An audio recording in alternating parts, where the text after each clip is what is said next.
Good morning guys. Andito tayo ngayon sa BGC para lumahok ng Taguig Color Fun Run for Disability. So andito tayo ngayon. Ayan. Ito po yung areang pupunuin.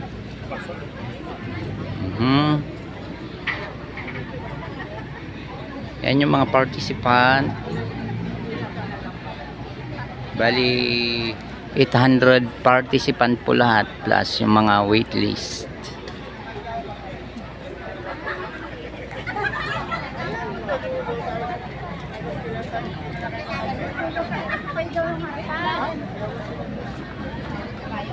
Napapaligiran po kami ng mga malalaking building. Ayan po.